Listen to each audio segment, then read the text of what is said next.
मित्रों नमस्कार। आज मैं कवि, कहानीकार, नाटककार, इतिहासकार, निबंधकार और छायावाद के स्तंभ श्री जयशंकर प्रसाद जी की एक कविता आत्मकथ्य लेकर आया, जो केंद्रीय माध्यमिक शिक्षा बोर्ड की परीक्षा में और कई विश्वविद्यालयों की परीक्षा में पाठ्यक्रम में संकलित है।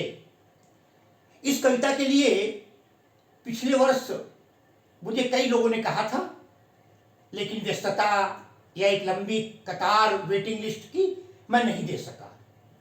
इधर विगत 2-3 महीनों से श्री रणवीर सिंह, जो शायद बिहार के पटना से हैं, उन्होंने लगभग 20 बार, मैं समझता हूं, निवेदन किया मुझसे बार बार, सर आत्मकथ्य कविता को आप बताने का कष्ट करें। मैंने उन्हें वायदा किया मैं अवश्य बताऊंगा। मैंने कहा लगभग 20 बार, इससे कम नहीं होगा। उनकी एक के बाद एक रिमाइंडर आता गया, निवेदन होता गया और आज मैं वो कविता लेकर आ गया। सबसे बड़ी बात ये कि आत्मकथ्य उन्होंने कहा है, इसका शीर्षक, इसकी भूमिका भी मुझे बताने का कष्ट करें। पहली बात, ये कविता छायावादी है। एक बात आपको बता दूं, छायावादी कविता। अब आप कहेंगे छायावाद क्या है? हिंदी साहित्य का इतिहास जब हम पढ़ते हैं तो पहले पद्य साहित्य का इतिहास, आदिकाल, भक्तिकाल, रीतिकाल, आधुनिक काल। लेकिन आधुनिक काल आने के बाद उसकी 2 शाखाएं हो जाती हैं, एक गद्य की ओर चली जाती है, एक पद्य की ओर चली जाती है। गद्य में तमाम सारी, गद्य के जन्मदाता भारतेंदु जी को मान लिया जाता है और परिणाम ये होता है कि निबंध, कहानी, उपन्यास, रिपोर्टाज, एकांकी, एक लंबी श्रृंखला है, पत्र लेखन चलते रहते हैं। काव्य में फिर जब हम आते हैं, छायावाद, प्रगतिवाद, प्रयोगवाद, रहस्यवाद, नई कविता, अकविता, एक ये भी धारा चलती है। छायावाद जो है, ये जब आया तो इसके 4 स्तंभ कहे गए। पंत जी को, प्रसाद जी को, निराला जी को और महादेवी जी को। ये 4 कवि छायावादी, साथ ही साथ छायावाद के स्तंभ कहे गए। किसी भी टेबल पे, किसी भी चेयर में, किसी भी बेड में, किसी भी तखत पर, किसी भी मकान में चारों कोने में 4 खंभे होते हैं। छायावाद को संभालने वाले ये 4 हैं, जो निश्चित रूप से जिनका अमूल्य योगदान हिंदी में है। प्रसाद जी की कविता है आत्मकथ्य। छायावाद की विशेषता ये रही कि उन्होंने स्थूल से सूक्ष्म और समाजवादी विचारधारा, इसके साथ ही साथ अपने ऊपर, प्रकृति में भी मानवता और तमाम वर्तमान परिवेश को अपने में समेटा। इतना ही नहीं, अपने विषय में भी कहना शुरू किया। ये परंपरा नहीं थी पहले कि अपने विषय में कहें। जब पंत जी से मिलते हैं, वो अपने विषय बता रहे हैं, न जाने नक्षत्रों में कौन निमंत्रण देता मुझको मौन। ये व्यक्तिगत कविता हो गई, छायावादी कविता हो गई। जब प्रसाद जी में आते हैं, आप आत्मकथ्य देख रहे हैं, खुद उन्होंने अपने बारे में कहा है। इतना ही नहीं, उन्होंने आंसू, झरना, लहर, कामायनी जैसे ग्रंथ में भी कई जगह इस बात का उल्लेख किया। निराला जी की बात करते हैं। निराला जी कहते हैं, स्नेह निर्झर बह गया है, रेत ज्यों तन रह गया है। ये भी कविता आत्मवादी हो गई। इतना ही नहीं, महादेवी जी को ले लीजिए। वो कहती हैं, विस्तृत नभ का कोई कोना, मेरा न कभी अपना होना, परिचय इतना, इतिहास यही, उमड़ी कल थी, मिट आज चली, मैं नीर भरी दुख की बदली, मैं नीर भरी दुख की बदली। कहने का आशय ये, अपने विषय में आत्मकथन, अपने विषय में कहने की एक परंपरा अगर कहीं प्रारंभ हुई तो वो था छायावाद। ऐसा नहीं कि लोगों ने पहले कहा नहीं, पहले कहा। धार्मिक भावनाओं में अपने को निम्न या तुच्छ कहा। जब सूर से कहा गया तो उन्होंने कहा, मौसम कौन कुटिल खल कामी। तुलसी से कहा गया तो कहा, कवित विवेक एक नहीं मोरे, सत्य कहूं लिखी कागद कोरे। कभी न हो नहीं चतुर कहाओ, मत अनुरूप राम गुण गाओ। यहां पर देखें आप, एक और परंपरा आई गद्य में भी, और वो ये परंपरा थी कि लोगों ने अपने बारे में लिखना शुरू किया, आत्मकथाएं लिखना शुरू कर दिया। सैकड़ों की संख्या में, हजारों की संख्या में आज आत्मकथाएं हैं। प्रसंग के बीच में जब बात आएगी मैं चर्चा करूंगा। पहला शब्द है आत्मकथ्य, आत्म सेल्फ, अपना। कथ्य माने कथन, उसे हम आत्मकथा कह सकते हैं, अपनी जीवनी कह सकते हैं, अपना परिचय कह सकते हैं। हरिवंश राय बच्चन ने आत्म परिचय नाम की कविता लिखी है जो क्लास 12th में सीबीएसई पाठ्यक्रम में निर्धारित है। आत्मकथ्य, अपने बारे में कहना। कह कौन रहा है? जयशंकर प्रसाद जी कह रहे हैं। कांवय जो महाकवि हैं, बनारस के थे, कहते हैं। अब देखिए आत्मकथ्य, प्रसंग क्या बना साथियों। उस समय मुंशी प्रेमचंद जी एक पत्रिका का संपादन किया करते थे, हंस नाम की पत्रिका थी, और उसमें लोगों के तमाम आत्मकथाएं आ रही थी। लोग अपने विषय में बता रहे थे, लिख रहे थे। तो तमाम लोगों ने उनसे निवेदन किया जयशंकर प्रसाद जी से कि प्रसाद जी आप भी अपने बारे में कुछ लिखें, आत्मकथ्य, अपनी कथा कहें। उस समय उन्होंने इस कविता को लिखा था। आत्मकथा तो नहीं लिखी, कविता जरूर लिखी, और लिख करके अपनी व्यवस्था प्रकट की। कहते हैं, और एक बात बता दें आपको, जब आत्मकथा कोई लिखता है तो फिर ध्यान रखिएगा, जब हम अपने बारे में बड़ाई करेंगे तो कबीर नहीं है हर आदमी। कबीर कह दें, बुरा जो देखन मैं चला, बुरा न मिलिया कोई, अरे जो दिल खोजा अपना, मुझसा बुरा न। कौन कहता है? सब अपनी बड़ाई करते हैं। चाहे वो नेहरू की कथा हो, चाहे गांधी की आत्मकथा हो। गांधी जी ने हालांकि एक आदमी के बड़ा स्पष्ट लिख दिया, मैं जूठी बूढ़ी उठा करके लोगों की छिप करके पिया करता था। कौन लिखेगा अपनी बुराई? हर आदमी आज अपनी प्रशंसा लिखता है, मैंने ऐसा कर दिया, मैंने ऐसा कर दिया, मैंने ऐसा कर दिया, और अपनी कमियां छिपा लेता है। आज प्रसाद जी आत्मकथ्य को प्रकट करने जा रहे हैं। ये कहकर अपनी बात उन्होंने भौरे के माध्यम से कह दी, एक उपालंब बनाया। कहते हैं, मधुप गुनगुना कर कह जाता कौन कहानी ये अपनी। मधुप, मधुप माने मधु पीने वाला, अर्थात भौरा।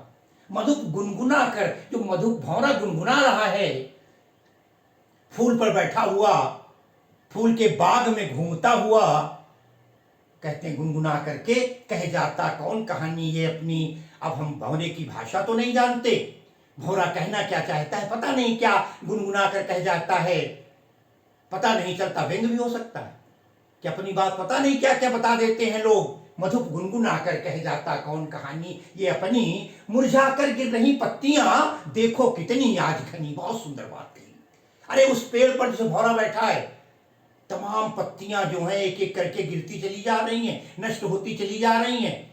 इसे आप कह सकते हैं क्षणभंगुर जीवन है, और इस क्षणभंगुर जीवन में एक एक करके सब चले जा रहे हैं। आप कितनी अपनी बड़ाई कर लीजिए, लेकिन एक दिन तो आएगा जब असलियत सामने आ जाएगी, खुल जाएगी। मुरझा कर गिर रही पत्तियां देखो कितनी आज घनी। वो पौधा जो इतना घना था, जो इतना श्रेष्ठ मनुष्य था, उसको भी लोग जाने के बाद पता नहीं कितनी कितनी बुराइयां। राजनीति देखते हो ना, सैकड़ों साल पुराने जो महापुरुष थे उन पर भी निंदा हो जाती है। किस पर कौन क्या कह दे, कुछ नहीं कहा जा सकता। तो कहते मुरझा कर गिर रही पत्तियां देखो कितनी आज घनी। कितना घना पेड़ था, कितनी अच्छाइयां थी, लोगों को शीतलता दिया करता था, वो भी एक एक करके गिर गया। और ऐसी स्थिति में इस गंभीर अनंत नीलिमा में, गंभीर आकाश के लिए कहा गया है, इस गंभीर अनंत नीलिमा, अनंत आकाश का कहीं अंत नहीं है। अनंत हर जगह आकाश है। किसी देश में चले जाओ, आकाश और धरती तो हर जगह विद्यमान है। इस गंभीर अनंत नीलिमा में नीलाकाश, नीलांबर, नीलांबर परिधान है, नीला आकाश है, में असंख्य जीवन इतिहास, वो कहते हैं असंख्य, असीमित, अगणित जीवन का इतिहास लिखने वाले, अपनी जीवन कथा लिखने वाले, अपने बारे में अपनी कहानी लिखने वाले, अपनी घटनाएं बताने वाले असंख्य लोग विद्यमान हैं। अर्थात इस देश में, इस धरती पर सैकड़ों आत्मकथाएं हैं। क्या भूलूं क्या याद करूं जैसी कथाएं हैं, कहते हैं। लेकिन ये लोग करते ही रहते हैं। कौन? गंभीर असंख्य जीवन इतिहास लिखने वाले, अपनी जीवन गाथा गाने वाले, ये लोग करते ही रहते हैं। अपने व्यंग मलिन उपहास वो तो लिख के चले जाते हैं। मगर लेकिन उनका व्यंग हो जाता है, मलिनताएं सामने लोग ले आते हैं, उपहास होने लगता है। अर्थात अगर बेचारे सही सही बात बता देते हैं तो लोग हंसी उड़ाते हैं। जैसे कुछ कई लोग हैं कह दिया करते हैं, गांधी जी क्या करते हो बात, उन्होंने बीड़ी चुरा करके पी थी, तो चोर थे, खराब थे व्यक्ति, आदतें अच्छी नहीं थी, कहने वाले किंतु उस महापुरुष के बाद। क्योंकि निश्चित रूप से जब हम कोई काम करते हैं तो उसके दो पक्ष होते हैं, एक अच्छा होता है, एक बुरा होता है। जो तमाम लोग हमारे नास्तिक हैं तमाम बातें आरोप लगा दिया करते हैं, शंकर जी ये करते थे, कृष्ण भगवान ये करते थे, आदि आदि तमाम प्रकार, तो अपना ही मलिन उपहास करवाया करते हैं अपने बारे में लिख करके। सही लिखा तो, गलत लिखा कुछ दिन बाद भेद खुल जाता है, करते रहते अपने व्यंग मलिन उपहास। तब भी कहते हो, अपने शुभचिंतकों से कह रहे हैं, जिन्होंने निवेदन किया था उनसे कह रहे हैं, तब भी कहते हो कह डालूं दुर्बलता अपनी बीती। क्योंकि जो हमारी कमियां हैं वो लिखनी पड़ेंगी। जो सच्चा व्यक्ति है वो अपनी कमी बताएगा। अगर हमने चोरी की है तो चोरी बताएंगे, अगर हमारा कभी 0 नंबर आया था तो भी हम बताएंगे, अगर हमने कभी कहीं गलत किया था, किसी को परेशान किया था तो भी बताएंगे। यही तो जीवन कथा है। अगर अपने बारे में बताना है तो अच्छी और बुराई दोनों पक्ष होने चाहिए, ब्लैक एंड व्हाइट होना चाहिए। केवल अच्छाइयाँ बताने से काम नहीं। अगर कोई टोक देता अरे वो दूसरी बात थी, नहीं, फिर आप सब कुछ बताइए, दोनों पक्ष जनता के सामने रखिए। तब भी कहते हो कह डालूं दुर्बलता अपनी बीती। जो हमारी ऊपर बीती हैं दुर्बलताएं हमारी कमजोरी थी, जिनका, क्योंकि दुनिया में ऐसा कोई व्यक्ति नहीं है जो पूर्ण हो, सक्षम हो।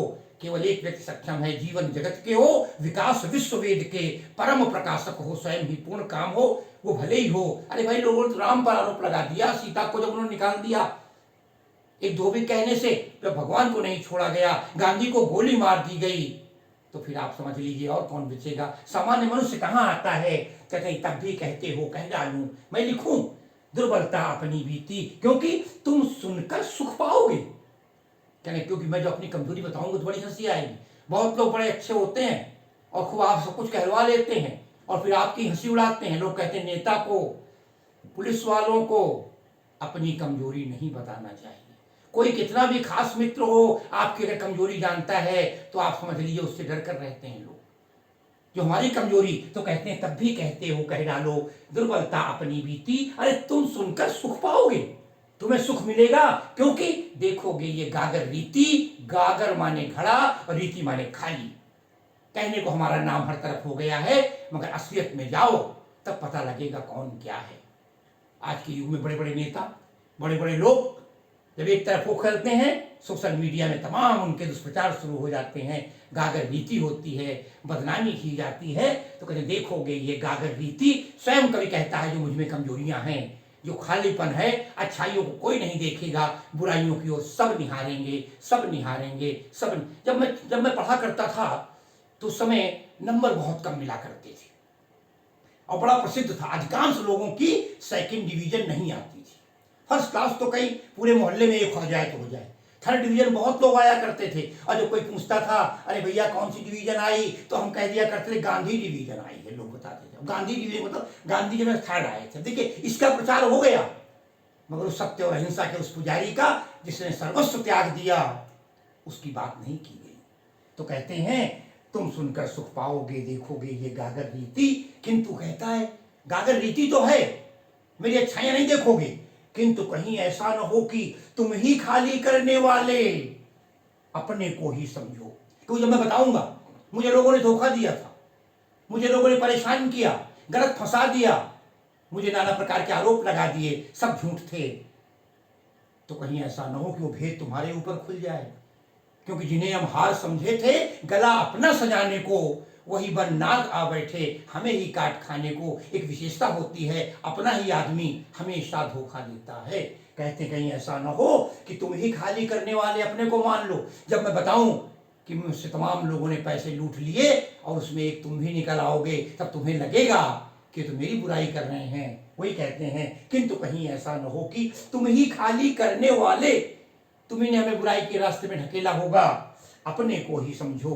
मेरा रस ले अपनी भरने वाले, मेरा रस लोगे, हंसी उड़ाओगे, तारीफ तो नहीं करोगे, खूब चुटकियां लोगे। और अपनी गगरी विशेषता होती है मनुष्य की, मनुष्य दूसरे की बुराई तो करता है।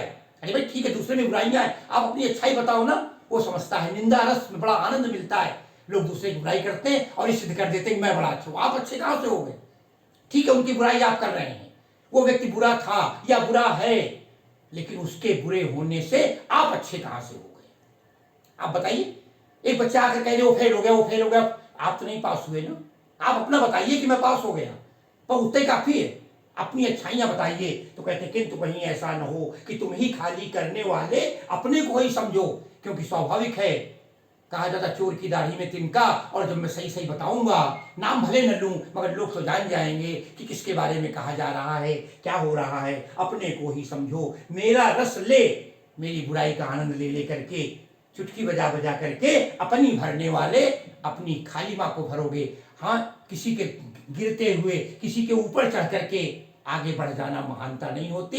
महानता तब होती है जब स्वयं अच्छे काम किए जाएं, उनका प्रचार जनता करती है। ध्यान रखिएगा, अपनी भरने वाले, यह विडंबना अरी सरलते, तेरी हंसी उड़ाऊं मैं। बहुत सुंदर बात कही। ये विडंबना, विडंबना का अर्थ होता है जब कुछ हो नहीं पाता, हम कुछ कर नहीं पाते, सब कुछ नहीं पाता। क्या है? अजीब विडंबना है। सब कुछ जानते हुए भी कुछ नहीं कहते हैं, क्योंकि हमारे दो बेटे हैं, एक अच्छा है एक खराब, क्या कहें, चुप रह जाते हैं, समाज में चुप रह जाते हैं। भले क्यों कहा गया है, पावस देख रहीम मन, कोयल साधे मौन, अब दादुर वक्ता भय, हमको पूछत कौन। कौन कहेगा? बात कहीं की शुरू होती है, लोग कहीं को उड़ जाते हैं, कहते हैं जबर विडंबना है कि मैं कुछ नहीं कर पाया, या उनको जवाब नहीं दे पाया। क्यों? हमने तो ये सीखा था, जो ताको कांटा बवे ताही बवे तू फूल। हम तो जो हमारे साथ बुराई करे, हम उसके साथ भी अच्छाई करते रहे, हमने उसका नाम भी नहीं लिया। ये विडंबना है। अरी सरलते, तेरी हंसी उड़ाऊं मैं। बहुत सुंदर बात कही।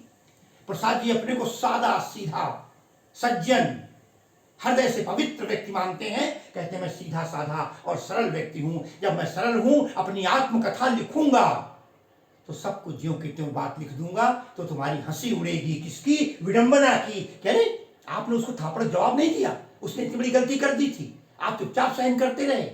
कई बार ऐसा होता है कि हमारे साथ अन्याय हो जाता है, किंतु हम बोल नहीं पाते। अरे या विडंबना अरे सरलते, मेरा जो सरल गुण है, मैं तेरी हंसी नहीं उड़ाना चाहता, ना अपनी हंसी उड़ाना चाहता हूं, और ना भूले अपनी भूल हुई। हमने जो गलतियां कर दी बचपन से आज तक, आप लिखने कह रहे हैं भूले अपनी या प्रवंचना। प्रवंचना कहते हैं जब हमें ठग लिया गया, जब हमारे साथ अन्याय हुआ हो, जब हमारे साथ धोखा हुआ हो, जिस व्यक्ति ने किया हो।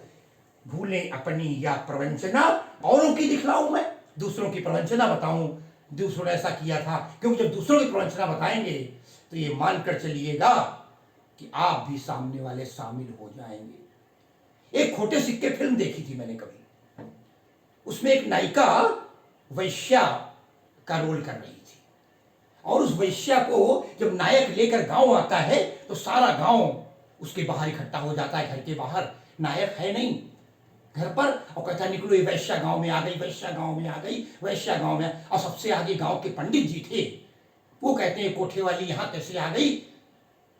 और उस समय 1 मिनट के लिए सन्नाटा होता है।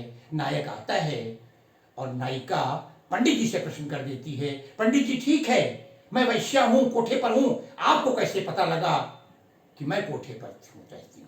आप तो पंडित हैं, मंदिर में रहते हैं, पूजा पाठ करते हैं, क्योंकि आप भी कोठे पर आया करते थे, तब आप मुझे पहचानते हैं ना। तो वही कहते हैं, तो फिर दूसरे की हंसी उड़ेगी, जो स्वाभाविक है। कहा जाता है ना हमारे, ऐसे जब हम एक उंगली करते हैं, 3 उंगलियां हमारी तरफ होती हैं। प्रसाद जी कहते हैं भूली अपनी हो या प्रवंचना, दूसरों की निंदा हो जाएगी, दूसरों की बुराई, तेरी हंसी उड़ाऊं मैं। भूले अपनी या प्रवंचना, औरों की दिखलाऊं मैं। प्रसाद जी अपनी बात को थोड़ा आगे बढ़ाते हैं, कहानी बहुत अच्छी बढ़ेगी आगे। उज्ज्वल गाथा कैसे गाऊं, अब मधुर चांदनी रातों की। बहुत अब अपने प्रेम मार्ग में आ जाते हैं, युवा अवस्था में आ जाते हैं। कहते उज्ज्वल गाथा कैसे गाऊं, उज्ज्वल प्रकाश देने वाली, रोशनी देने वाली, सुख देने वाली, शीतलता प्रदान करने वाली वो सुंदर बातें, जब हंसने मरने की, एक साथ जीवन यापन करने की, हंसी मजाक की, प्रसन्नता की, आह्लाद की, तमाम बातें हम लोग किया करते थे नायक नायिका बैठकर। उज्ज्वल गाथा कैसे गाऊं, मधुर चांदनी रातों की। उन मधुर चांदनी रात कहा है, चांदनी रात जब होती है, नदी का किनारा होता है, नायक नायिका साथ होते हैं तो जीवन एक सरस सुखद हो जाता है। तभी तो गोपिकाएं कहती थी, मधुबन तुम कत रहत हरे, विरह वियोग श्याम सुंदर के ठाड़े क्यों न जरे। चले गए, कहते हैं उज्ज्वल गाथा, वो दिन याद आ रहे हैं जब हम अपने प्रेम को पाने के लिए चांदनी रातों में सुंदर शीतलता, शीतल मंद सुगंध समीर चलती थी, नदी के तट पर थे, चांदनी रात बिखरी थी, चंद्रमा खिला हुआ होता था, हम दोनों एक साथ बैठकर तमाम रस भरी बातें किया करते थे। अरे खिलखिलाकर हंसने वाली, अपनी उन बातों को कैसे बता दूं, वो तो प्रेम की चर्चा है, बताऊंगा सामने वाले की निंदा होगी, क्योंकि आगे आप देखेंगे कविता में नायक को नायिका से प्रेम नहीं मिल पाया, उसको अपने प्रेम की प्राप्ति नहीं हो पाई। इस बात को प्रसाद जी ने अपनी दूसरी पुस्तक आंसू में लिखा है। कई जगह उन्होंने कहा, लोग आज तक जान न पाए कि प्रसाद जी की नायिका कौन थी, प्रसाद जी किसकी प्रेम करते थे। कामायनी पर तमाम बार बात आई, तमाम सर्ग ऐसे हैं, कुछ लोग कहते हैं आशा नाम की थी, कोई ईरा कहता है, तमाम प्रकार के थे। तो वहां खुद कहते हैं उस समय प्रसाद जी लिख करके कि शशिमुख पर घूंघट डाले, ये जब बीमार पड़ गए हैं, कहा जाता है शशिमुख पर घूंघट डाले, आंचल में दीप छिपाए, जीवन की गोधूली में कौतूहल से तुम आए। जब जीवन की गोधूली बेला आ गई, अब हमारे चलने का समय आ गया, समापन का समय आ गया, वृद्धावस्था आ गई, तुम कौतूहल बनकर सामने आई, फायदा क्या हुआ। वही कहते हैं, अरे खिलखिलाकर हंसने वाली, अपनी उन बातों को कैसे कह दूं, हमारी उसमें होगी निंदा, अपनी कमजोरी पहले ही कह दिया था, भूलें हमारी होंगी और दूसरों की हंसी उड़ेगी। मैं किसी की हंसी उड़ाने की बात नहीं सोच सकता, अपनी कमजोरी नहीं कह सकता, इसलिए कैसे कह दूं अपनी आत्मकथा। ये आत्मकथा मैंने 2 पार्ट में बांट कर दी है, आज इतने पार्ट हो गए, इसका अगला हिस्सा अगले वीडियो में देखिएगा। ध्यान रखिएगा, प्रसाद जी शुद्ध खड़ी बोली, तत्सम शब्दों से परिपूर्ण खड़ी बोली है, संस्कृतनिष्ठ भाषा कह सकते हैं, खड़ी बोली है ना। आत्मकथन है, छायावादी कविता है, अनुप्रास अनुप्रास है, प्रश्नालंकार है, पुनरुक्ति प्रकाश है, पुनरुक्ति प्रकाश है। कुछ लोग इसको माधुर्य गुण मानते हैं, कुछ शांत रस मानते हैं, अपने अपने हिसाब से। कविता एक निश्चित रूप से प्रेरणादायक है, तत्सम शब्दों से भरपूर है। और इसी के साथ आज की इस आत्मकथ्य को मैं समापन करते हुए रणवीर सिंह को अपनी आज की ये वीडियो प्रस्तुत करता हूँ। उनसे निवेदन करता हूँ कि वो इसको बहुत अधिक से अधिक शेयर करें। एक बार पुनः बहुत बहुत धन्यवाद।